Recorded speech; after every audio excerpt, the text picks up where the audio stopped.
Hello. ഇന്നിതേ രാവിലെ നല്ല മഴയായിരുന്നു കേട്ടോ. മഴയൊക്കെ മാറിയപ്പോൾ ഞങ്ങൾ രണ്ടുപേരും കൂടെ താഴത്തെ കൂടെ ഇങ്ങനെ നടക്കുമായിരുന്നു. അപ്പോൾ നോക്കിയപ്പോൾ ഇതേ വാഴക്കൂമ്പ് അത്യാവശ്യം വലുതായിട്ടുണ്ട്. എന്നാൽ അതങ്ങ് ഒടിച്ചെടുക്കാമെന്ന് വിചാരിച്ചു കേട്ടോ. അപ്പോൾ ഇതേ രചന വേഗം തന്നെ അത് ഒടിച്ചെടുത്തു. നമ്മൾ വാഴക്കൂമ്പ്, കുടപ്പൻ അങ്ങനെയൊക്കെ പറയില്ലേ, ഞങ്ങളുടെ നാട്ടിൽ കുടപ്പൻ എന്നാണ് കേട്ടോ പറയുന്നത് ഇതിന്. അതിന് തേനൊക്കെ കിട്ടുമെന്ന് അറിയാൻ വേണ്ടിയിട്ട് ഞങ്ങൾ എടുത്ത് നോക്കിയായിരുന്നു കേട്ടോ. അപ്പോൾ തേൻ അത്ര മധുരമൊന്നും ഉണ്ടായിരുന്നില്ല. പിന്നെ തേൻ ഇവിടെ അടുത്ത് നമ്മുടെ ദീദിക്കും കൊണ്ടുപോയി കൊടുത്തു കേട്ടോ, കുടിക്കണം എന്നൊക്കെ പറഞ്ഞ്. അവരുടെ നാട്ടിൽ ഇതൊന്നും ഉപയോഗിക്കുകയൊന്നുമില്ല എന്ന് പറഞ്ഞു. ഇവിടെ നോർത്ത് ഇന്ത്യൻസിന് ഇഷ്ടമില്ലാത്തൊരു സാധനമാണ് കേട്ടോ ഇവിടെ. ഇവരാരും കഴിക്കാറില്ല ഞങ്ങളുടെ ബ്ലോക്കിലുള്ളവർ. പക്ഷേ ഞാൻ ആക്കി കൊണ്ടു കൊടുത്തതിന് ശേഷം അവർക്ക് ഭയങ്കര ഇഷ്ടമാണ് കേട്ടോ നമ്മുടെ തേങ്ങയൊക്കെ ഇട്ടിട്ട് കഴിക്കുന്നത്.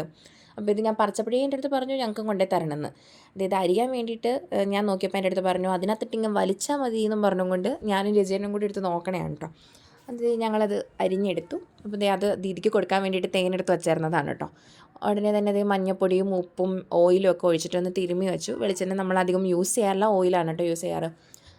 ചെറിയുള്ളി വെളുത്തുള്ളിയൊക്കെ നന്നാക്കി വെച്ചു, തേങ്ങയുടെ ഒപ്പം ഒന്ന് ചതച്ചെടുക്കാൻ വേണ്ടിയിട്ട്. വാഷ് ബേസിനിലേക്ക് നോക്കിയേ വേണ്ട, അവിടെ കഴുകാനുള്ള പാത്രങ്ങൾ കുറേ ഉണ്ട്. പിന്നെ ഈ തേങ്ങ വെള്ളമൊക്കെ ഞങ്ങൾ രണ്ടുപേരും കുടിച്ചു. നല്ല മധുരമൊക്കെ ഉണ്ടായിരുന്നു. പിന്നെ ഈ തേങ്ങയിലേക്ക് ജീരകം, വെളുത്തുള്ളി, ചെറിയുള്ളി, പച്ചമുളക് ഇതിട്ടിട്ട് ചെറുതായിട്ടൊന്ന് ചതച്ചെടുത്തു. വേഗം തന്നെ ചീഞ്ചട്ടിയിൽ ഓയിൽ ഒഴിച്ചു, കുറച്ച് കടുകിട്ടു, കുറച്ച് അരിയും കൂടി അതിനകത്തിട്ട് വറുത്ത് പൊട്ടിച്ചു. പിന്നെ കുറച്ച് വറ്റൽമുളക്, പിന്നെ നമ്മൾ ഈ തിരുമ്മി വെച്ചിരിക്കുന്ന കുടപ്പൻ നന്നായിട്ട് പിഴിഞ്ഞ് അതിൻ്റെ കറിയൊക്കെ കളഞ്ഞിട്ട് അതിനകത്തേക്ക് എടുത്തിട്ടു.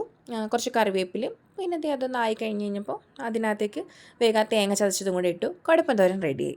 പിന്നെ ഞങ്ങളൊരു നോർത്ത് ഇന്ത്യൻ സ്റ്റൈലും കൂടി അങ്ങ് പിടിച്ചു. ഒരു ദാല് കറിയും ഒരു മുട്ട പൊരിച്ചതും കുടപ്പൻ തോരനും. Lunch ready.